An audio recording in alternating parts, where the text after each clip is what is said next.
So we talk about building relationships, we talk about trust. And so the thing about it is in this session, we want to talk about building relationships. And we're going to go through some more transformational mechanisms and watch some video. But I want you to understand, first of all, as I said this morning, what you guys do, it matters. Everything that we do, everything that we say, every interaction that we have with children, it matters.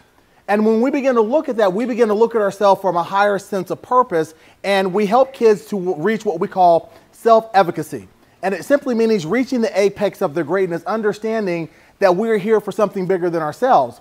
So I saw a lot of you this morning kind of, go through some transformations in your mind, kind of have some aha moments. So let's talk about some of those. So we talked about purpose, we talked about relationships. What else did we learn from this morning? And throughout the whole day, because I heard the other session was pretty good as well. So what else, what other type of things have we learned thus far?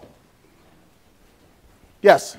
Kind of tying into both sessions, celebrating student success through data. That's Yes. another way to build that rapport and trust is, you can achieve your goals, and you need to do what you need to do to be successful. Absolutely. Andrew, I love that because a lot of times in education, especially in my experience traveling around, we always focus so much on the negative. But as you said, the evidence-based data that kind of shows us what are the good things that we're doing. And I think that we're winning every single day. And I stand here not as anybody special. I stand here as a reciprocal of what happens when education works. For a kid like me whose mother was into prostitution and both foster parents, though they were loving people, very disengaged, the fact of my ever even going back to school, going to college, getting a degree, getting 3 degrees, and able to stand before you, I don't say that to brag, but it's all about the relationships the various mentors built with me to help me to see that there was another side. Because I don't think he's in here, but there was a guy that grew up in my neighborhood who is a teacher, and we were talking about the neighborhood that we grew up in. It was rough, west side of Dayton. And of course, we lived in the same neighborhood in 79, Huber Heights, Ohio, which is funny. So many people here interact, that way.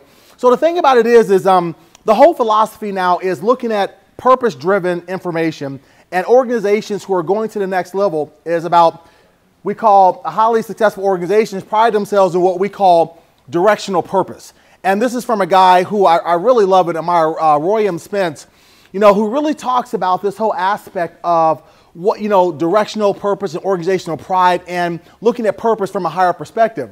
So this is what he said right out of his book. He said, purpose is not just a crucial differentiator, it's the strategic structure that pulls companies through the worst of times. Companies and our school system should determine their purpose, a definitive statement about the difference you're trying to make in the world, and then craft their leadership management, operation strategies, and tactics to further that purpose. Now, here's what it gets very interesting. He then says, furthermore, a purpose-based approach simplifies many difficult decisions and makes an uncertain future easier to navigate. When the ask is clear from its economic Armageddon, the only organization left standing will be the ones that actually stand for something. Without a purpose that improves people's lives and contributes to the greater good, organizations will struggle.